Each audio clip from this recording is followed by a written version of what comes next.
Assalamualaikum warahmatullahi wabarakatuh. Di video kali ini kita akan membahas mengenai GCG atau Good Corporate Governance. GCG adalah tata kelola yang baik sebagai sistem yang mengatur hubungan antara peran dewan komisaris, peran direksi, pemegang saham, dan pemangku kepentingan lainnya. Pengertian lain dari GCG adalah sistem yang mengatur, mengelola, serta mengawasi proses pengendalian usaha untuk menaikkan nilai saham sekaligus sebagai perhatian bagi pemangku kepentingan atau stakeholder, karyawan, dan masyarakat sekitar. Ada beberapa prinsip dari GCG, antara lain 1.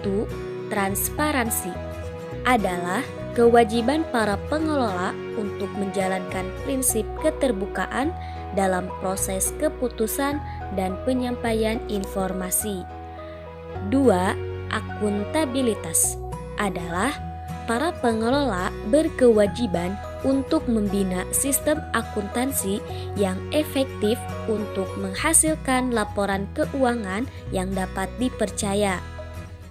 3. Responsibilitas adalah para pengelola wajib memberikan pertanggungjawaban atas semua tindakan dalam mengelola perusahaan kepada para pemangku kepentingan sebagai wujud kepercayaan yang diberikan kepadanya. Ada 5 dimensi tanggung jawab, antara lain dimensi ekonomi, dimensi hukum, dimensi moral, dimensi sosial, dan dimensi spiritual. 4. Independensi adalah suatu keadaan di mana para pengelola dalam mengambil suatu keputusan bersifat profesional, mandiri, bebas dari konflik kepentingan, dan bebas dari tekanan atau pengaruh dari manapun yang bertentangan dengan undang-undang yang berlaku dan prinsip-prinsip pengelolaan yang sehat. 5. Fairness atau perlakuan yang setara.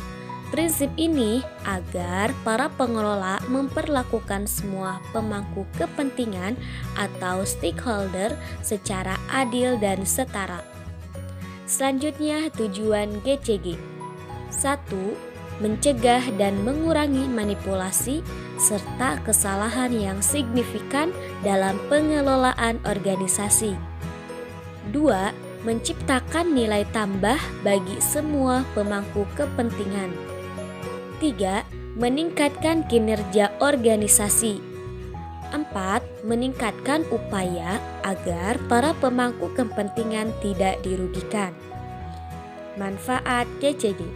1. Memudahkan akses terhadap investasi domestik maupun asing. 2. Mendapatkan biaya modal yang lebih murah. 3. Memberikan keputusan yang lebih baik dalam kinerja ekonomi perusahaan. 4.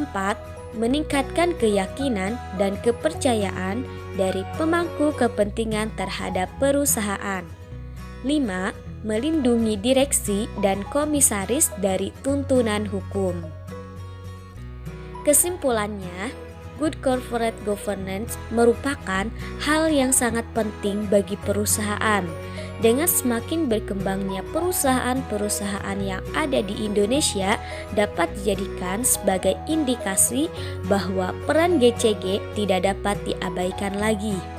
Perusahaan yang memiliki skala yang besar dapat memberikan pengaruh terhadap perekonomian negara karena mereka berkontribusi besar seperti penyerapan tenaga kerja, menciptakan nilai tambah, dan lain sebagainya.